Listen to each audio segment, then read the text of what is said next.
Tokyo Revengers season 4 हाँ। Well मेरे plans कुछ और ही थे, बट तुम सब ने इसे पोल्स में भारी बहुमत से जिता दिया, सो हियर वी आर। तो चलो वीडियो शुरू करते हैं सीजन 3 के बेसिक रिकैप के साथ। सीजन 3 के एंड में हमने देखा था कि किसकी फाइनली मर जाता है और ताकेमिची को पता लगता है कि किसकी एक टाइम ट्रैवलर नहीं था। इसी सीजन में एमा-chan और इज़ुना की भी डेथ हो जाती है, लेकिन इज़ुना की वजह से काकुचो बच जाता है। अब आगे कहानी में हम आगे देखते हैं कि एमा की फ्यूनरल चल रही है और सभी लोग वहां पे प्रेजेंट हैं। ताकेमिची कहता है एमा की फ्यूनरल पे भी माइकी स्ट्रांग रहा, लेकिन ड्रैकन पूरी तरह से टूट चुका था। ड्रैकन कहता है मैं एमा से बहुत प्यार करता था। वो माइकी और उसके ग्रैंडपा के आगे बाउ करता है और उनसे अपोलोजाइज करता है कि वो एमा को बचा नहीं पाया। ग्रैंडपा ड्रैकन से कहता है तो तुम भी उससे प्यार करते थे। वेल आई एम श्योर ये जान के एमा बहुत खुश होगी। ड्रैकन ये सुन के और भी ज्यादा दुखी हो जाता है और रोने लगता है। ये देखकर हिना, चिफुयु और बाकी सब भी खुद को रोक नहीं पाते और रोने लग जाते हैं। इसके बाद हम देखते हैं कि इनोपी फ्यूनरल से निकल ही रहा होता है कि उसे वहाँ पे कोको मिल जाता है। कोको इनोपी से कहता है कि मैं अब अपना रास्ता खुद चुनने वाला हूँ, इसलिए मैं अब तुम्हारा ख्याल नहीं रख सकता। कोको वहाँ से जाने लगता है, लेकिन इनोपी उसे रोक लेता है और उससे कहता है कि जो भी तुमने आज तक मेरे लिए किया उसके लिए थैंक यू।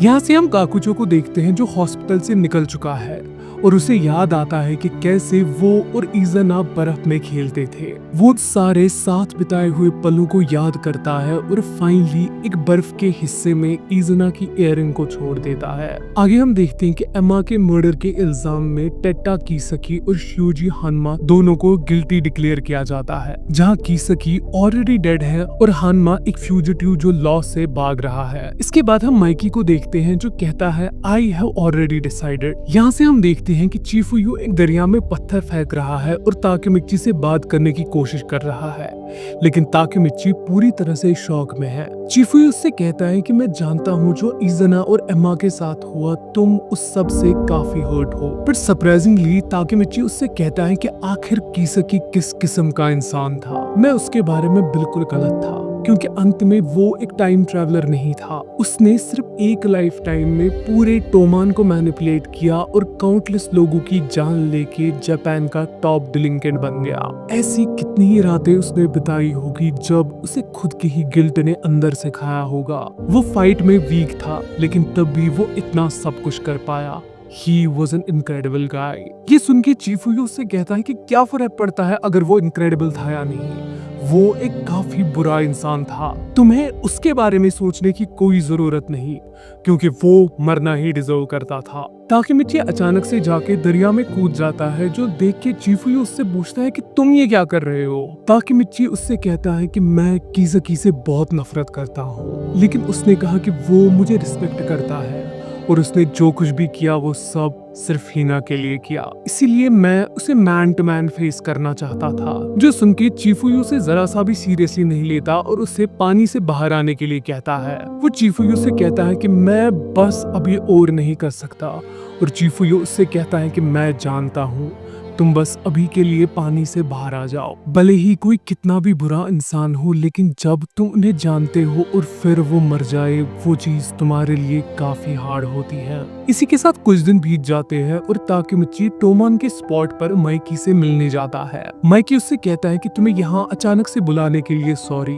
लेकिन मैं तुमसे अकेले में कुछ बात करना चाहता हूँ। क्या तुम मुझे वो सब कुछ बता सकते हो जो तुमने फ्यूचर से यहाँ आने के बाद अभी तक किया है। ताकेमिची माइकी को सब कुछ बोलना स्टार्ट कर देता है और माइकी चुपचाप सब कुछ सुनता जाता है। ताकेमिची काफी इमोशनल होकर रोने लगता है और माइकी से माफी मांगता है कि वो बाजी और एमा को नहीं बचा पाया। माइकी कुछ समय तक चुप रहने के बाद उससे कहता है कि मुझे ये काफी अजीब लगा।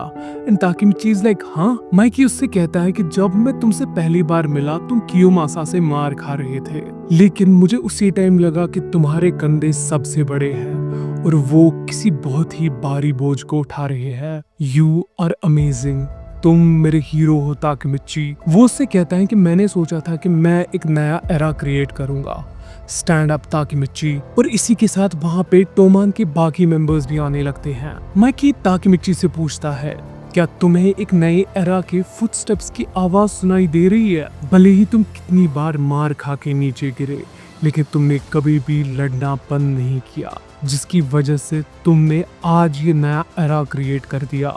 हम देखते हैं वहाँ पे टोमान के सभी मेंबर्स और कैप्टन्स पहुंच जाते हैं। माइकी ताकेमिची से कहता है कि दिस इज योर एरा, और वो बाकी सबसे कहता है कि मैंने एक फैसला लिया है। हमने काफी सेक्रीफाइसेस करके टेंजुकू को हराया और टोमान को जापान के टॉप पे ला दिया।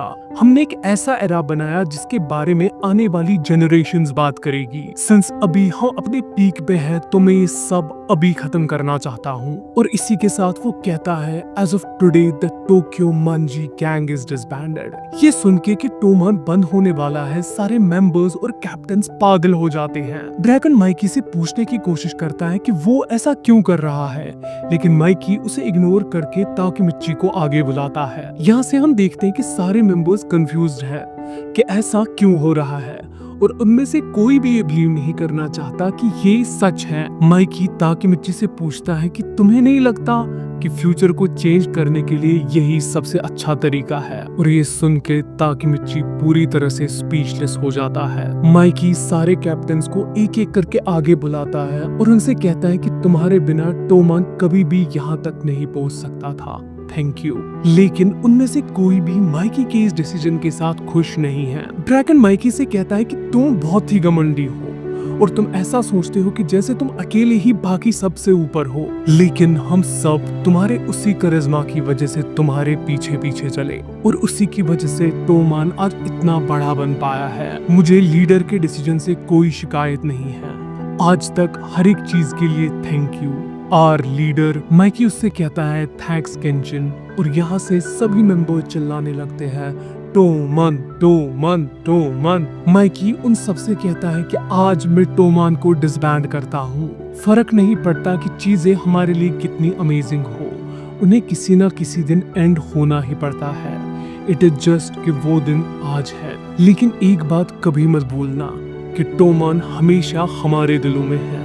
और इसी के साथ सब लोग फिर से टोमान टोमान चिल्लाने लगते हैं। इसी के साथ कहानी मार्च 15, 2006 मुसाशी श्राइन पे ट्रांजिशन करती है। हम देखते हैं कि माइकी ग्राउंड के नीचे कुछ बैरी कर रहा है और आगे हमें पता लगता है कि एक वीक पहले टोमान के सभी कैप्टन्स यहाँ पे मिले थे। वो सभी काफी सैड है और एंग्री और स्माइली लिटरली रोने लग जाते हैं। एंग्री स्माइली से कहता है कि मुझे यकीन नहीं हो रहा कि टोमान एंड होने वाला है, और स्माइली उससे कहता है कि मैं समझ सकता हूँ, लेकिन अगर मैं भी माइकी की जगह होता तो इतना सब कुछ होने के बाद मैं भी सेम ही डिसीजन लेता। यहाँ से चीफू यू ताकेमिची से कहता है कि टोमान एंड हो गया है और किसाकी भी मर गया है, इसलिए तुम्हारे यहाँ रुकने का कोई पॉइंट नहीं है। ताकेमिची उससे कहता है हाँ, सिंस अब किसाकी मर चुका है तो अब नाओटो फ्यूचर में भी जिंदा होगा, which means मैं अब वापस जा सकता हूँ। वो कहता है मैं जल्द से जल्द वापस जाना चाहता हूँ, लेकिन फिर मैं तुम सबसे नहीं मिल पाऊंगा,